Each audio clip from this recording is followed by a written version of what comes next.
Morning,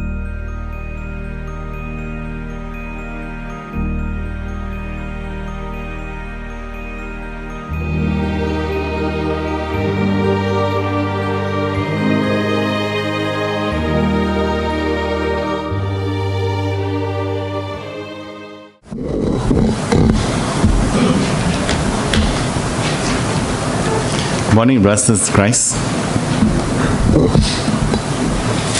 I bring greetings from the Bishop's office and the General Conference. Yeah, it's really a privilege to come to this church again. I think I was asked to come here,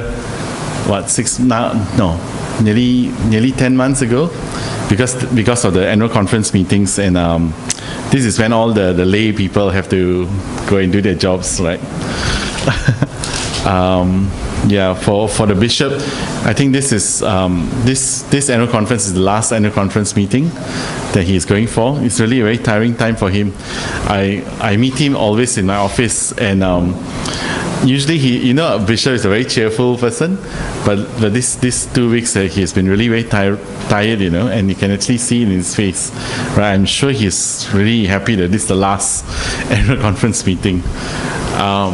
I was asked to preach, and I was given a free topic, and I was thinking to myself, what do I want to say in our spring? And what came to my mind was what was read just now in John chapter 8. In this world today, there are just so many people just so angry. You don't know why. Sometimes you don't know why. Sometimes we know why, right? People who are just killing people who are taking the law upon themselves, trying to decide that this is how things are supposed to be, and actually causing a lot of problems in the world, in our country as well. I think the anger level in our country is so high, right, that many people feel that maybe, can you hear me? Yeah. Many people feel, right, that there's nothing we can do in our country that can actually stop injustices, corruption, or stop or put an end to a problem that is so big in our country. And we see that, right, even within ourselves, our anger level seems to be going higher and higher, right? And the question is, who is to blame for all these things? Yeah. One of my friends who live around here, he's a Methodist member, but a Chinese Methodist Church member. He and his wife come from my church in Banting. I'm a member from the Banting Church, and they've been trying to conceive, get a child, but just cannot get a child. So they went through artificial insemination, IVF baby, and they managed to get a child. Actually, they got twins. They're successful twins. And what happened was, after 6 weeks, one of the babies couldn't make it, so it died. And then after 22 weeks, the other baby died, right? 22 weeks, 24 weeks means it's miscarriage. 22 weeks means it's just, yeah. And so what happened was, he was so angry, the wife phoned me up when it just happened in the hospital. He said, Michael, can you please come to the hospital in Sunway Medical Center? My baby just died. So I thought she was calling me for herself. But actually she said, my husband has just gone berserk and he's scolding all the doctors, really scolding all the doctors and the nurses and everyone there, and she's, feeling so stressed up, so emotional. So when I went there, he just I cannot even talk to him, What he did was, in that moment of grief, he actually discharged her wife. Imagine the emotional state, right? Discharged the wife and took her to another hospital to get a second opinion whether the baby is alive or not. It's just a simple heartbeat, right? And went to the second hospital, to the PJ Jams and all that, right? And it was shown that actually the baby didn't make it. And I was talking to him the next day when I talked to him. You can feel in grief, one of the outward expressions of grief is anger. angry, and he's trying to he's blaming the doctor lah, he's blaming, sometimes he blamed his own self and his wife for not making her rest. And at the end of it, right, what was, it's going to come to this, he actually blames God, right? And he said, Michael, why is it when I'm a Christian, bad things happen to me? But at one point in time, he left the church, and he says, when I left the church, I became a millionaire. When I came back to church, and all these bad things happened to me, right? Anger. And ultimately, people will want to blame God. God, why is these things happening? Right? Now, the type of people who want to blame God are two types of people. People who are seeking for mercy, seeking for comfort. We blame God because we feel that we've been aggrieved. But there's another group of people, right, who blame God as a mockery. Right? And the reason why they blame God is to show, right, actually God is not involved in this world. God is nothing. Yeah, and all these things happen because of normal human ways of life experiences.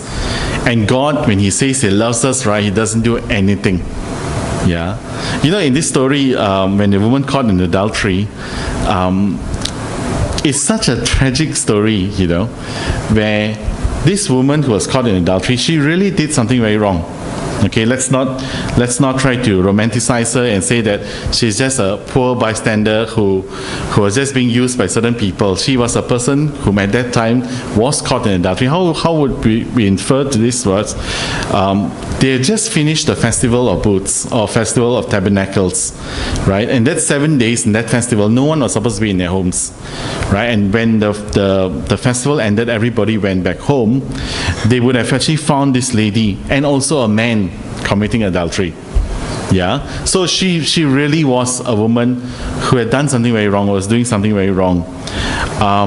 But the reason why she was caught was not so much because of the fact she was doing these things. The people of Israel, right?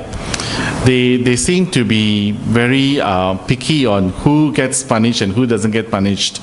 You remember when Jesus went to this Pharisee's home, and a lady came and anointed his legs and then used her hair to wipe, and then they got so angry and told Jesus, you know who this lady is not, right? They would have actually thought of her as a prostitute or someone who is actually very bad, and nothing was done to her, right? But this poor lady was caught in adultery and was actually brought there, right? This anger in people, that they were not so much angry with the lady, but actually angry with Jesus Christ, the person whom they say, you come here to disturb our ways, you come here to actually give us a different ways on how we've been worshiping God, right? So somehow it was like a trap.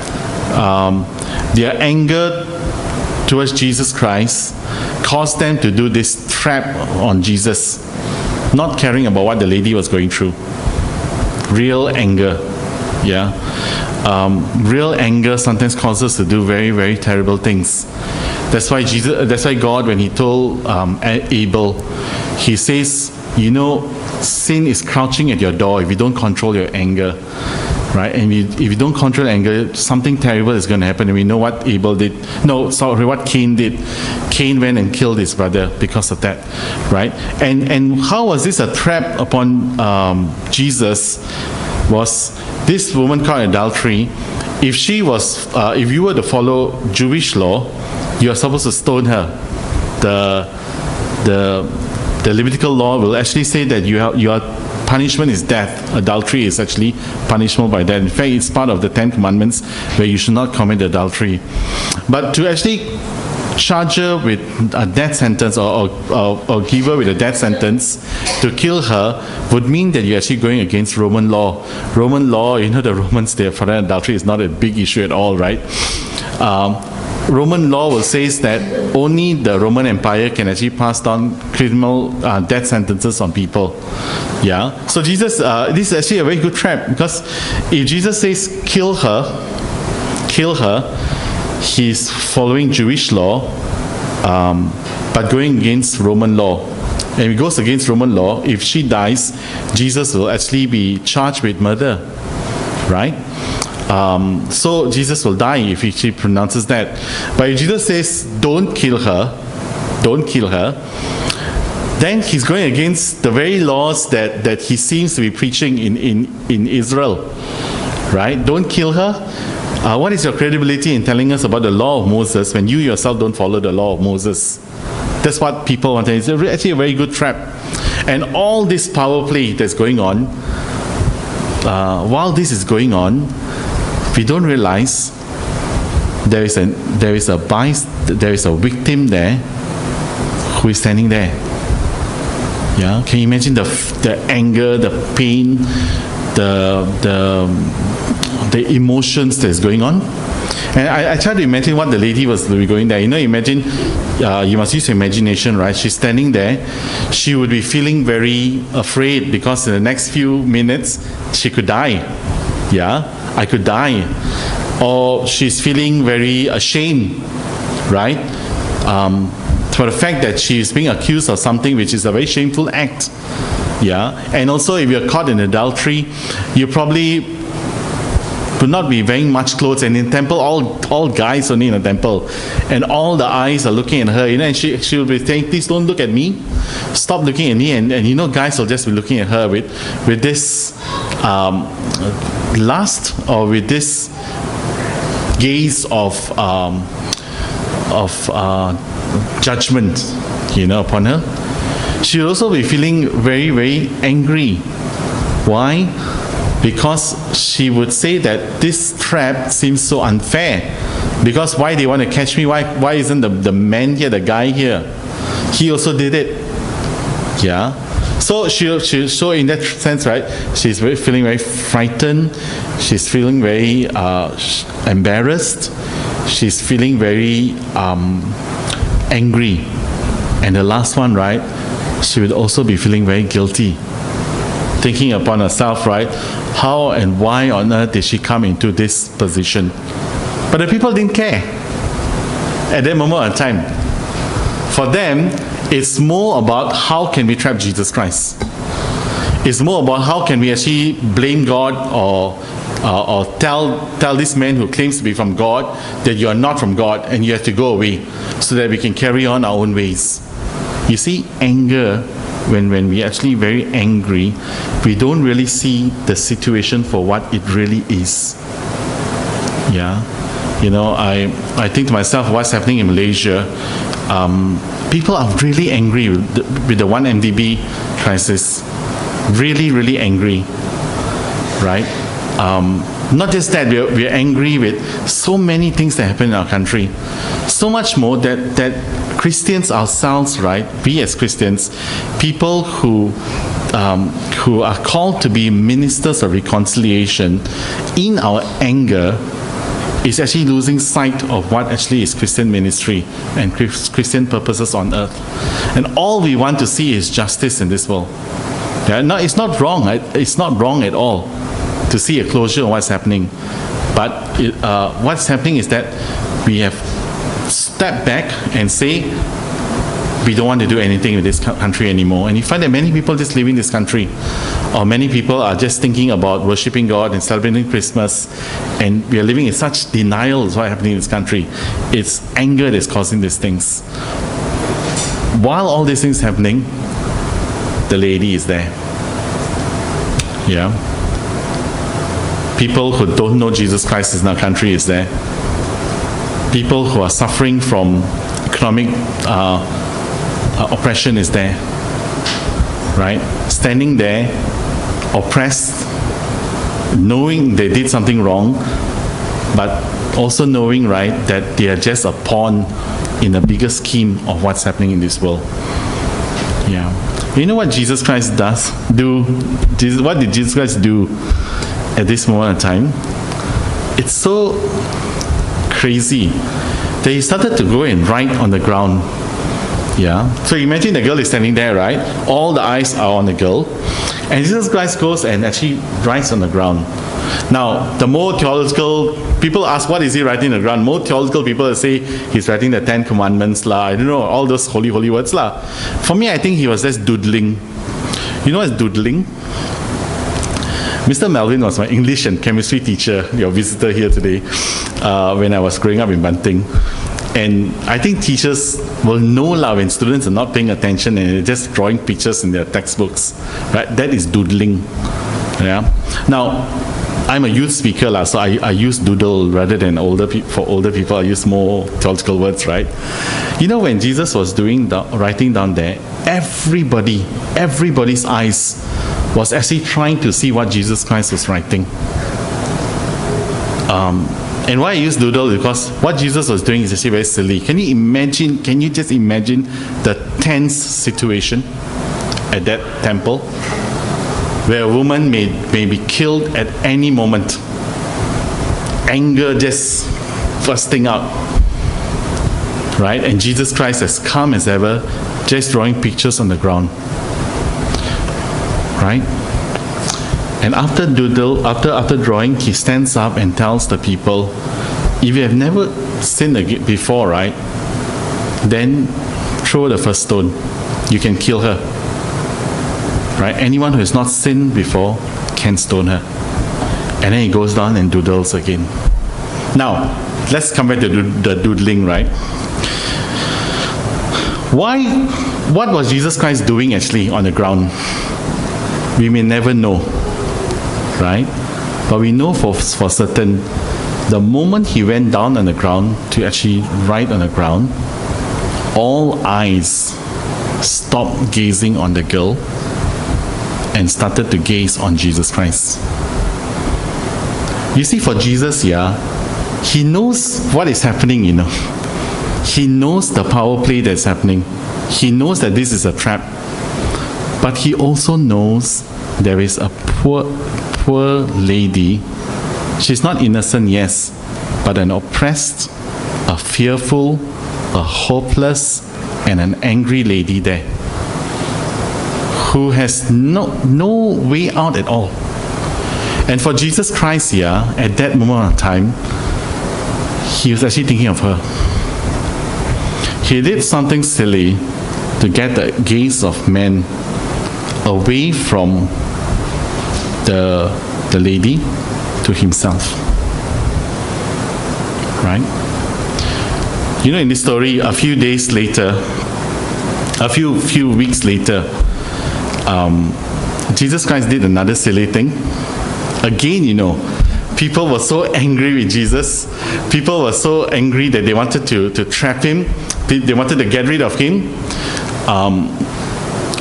People wanted to just focus on Jesus when they know that the people of Israel and the whole world is actually suffering and being victims of sin.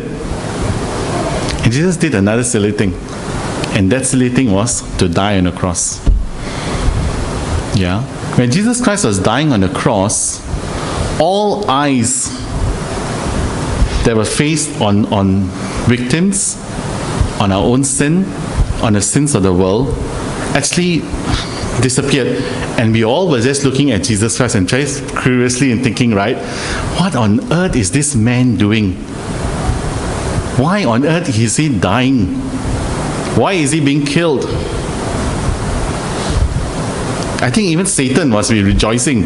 What a silly person with all the power in the world, and yet he's being killed. I'm so victorious. I'm so happy about these things.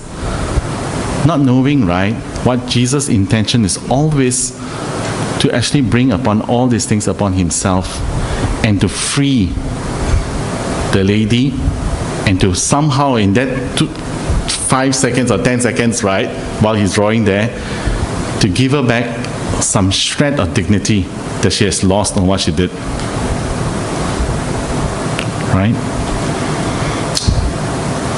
When Jesus went to doodle the second time, the people all realized that actually all of us have sinned and fallen short of the glory of God.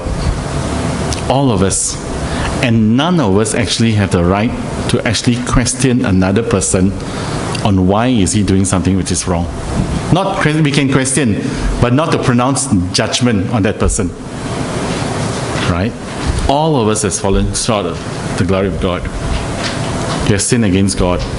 And when is that sense, right, it brings me to this assumption that we have as Christians, which is really funny, that Christians in the world really think we are good people. And that's why the question that has been asked, like the couple who lost the children, right?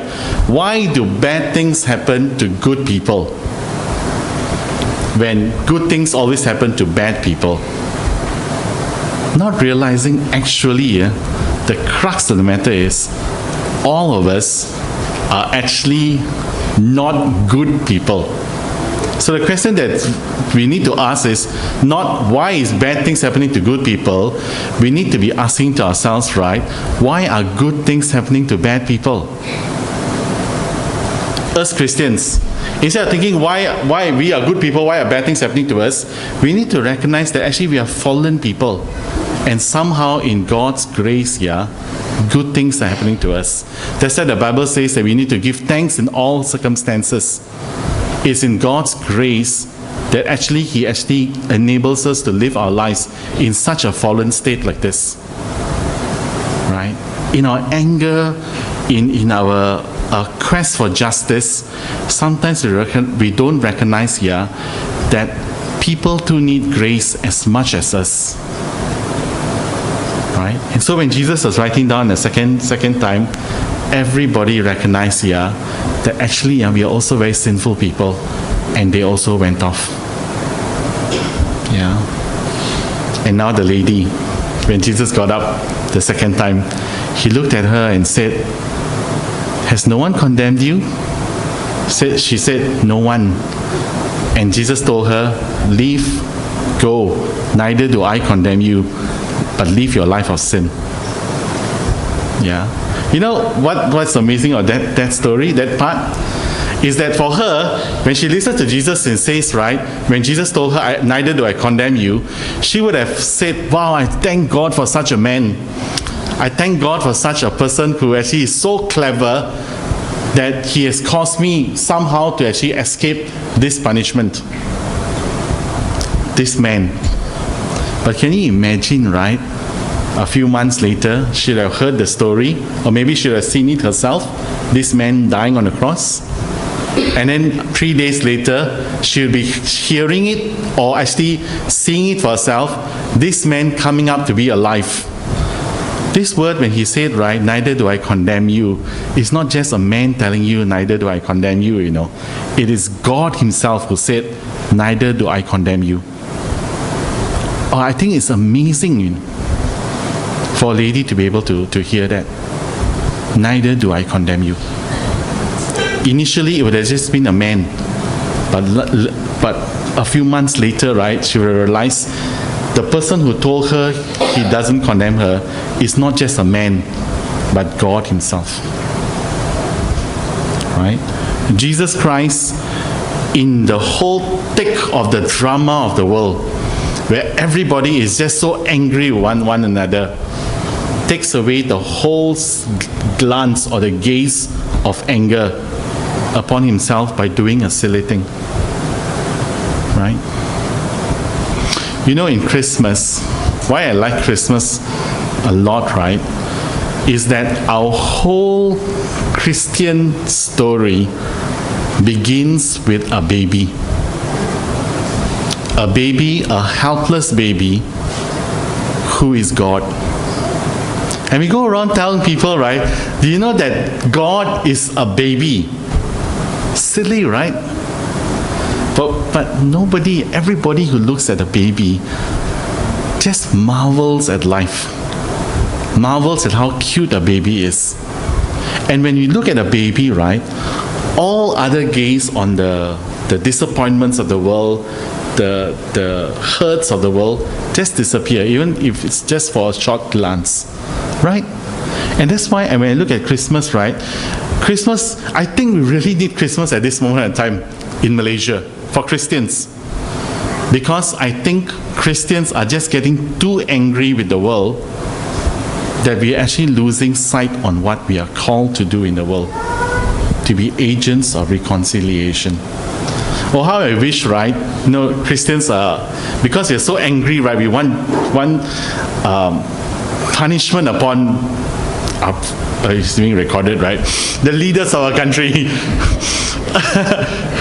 Nowadays, I be very careful because all I say comes out on YouTube and is sometimes taken out of context and it's very dangerous for me. We are so angry. We want really things to change in this country. And when Jesus says, right, if you have no sin, if Christians have no sin, then you can throw the first stone. I think Christians ourselves, right, will walk out. You know what's the biggest tragedy finally in this story? Just imagine, right, if the people realized they were sinful people and they didn't leave the temple but stood there and didn't stone the girl. What do you think Jesus would have told them? Jesus would have recognized that they too are guilty, right? Because they didn't stone the lady. Because Jesus said anyone without sin can stone the lady. But they also are sinful people and they didn't stone the lady. Therefore, they are also saying that they are also sinful people. Do you know what Jesus would have told them as well? Neither do I condemn you. Go and live this life of sin.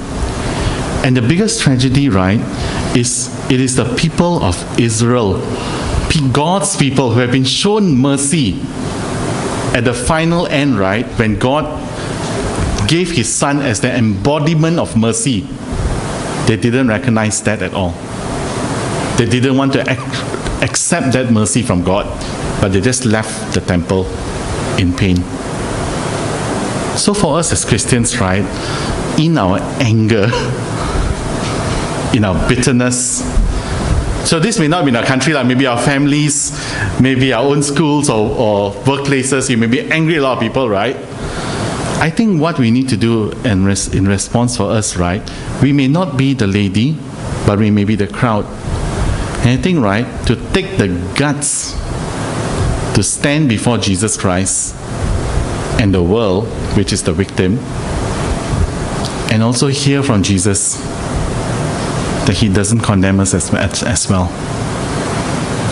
That's what Christmas, I think, shows me. That in Christmas, I will not just rejoice with the baby, I'll also stand before what the world thinks as a silly thing, God becoming man, God becoming a baby. But stand before the baby and receive the baby as God's act of mercy to me as well. A person who really needs mercy at this moment of time when everyone is angry. Yeah? So may God bless you all. May you all have a good Christmas and a blessed New Year. Thank you.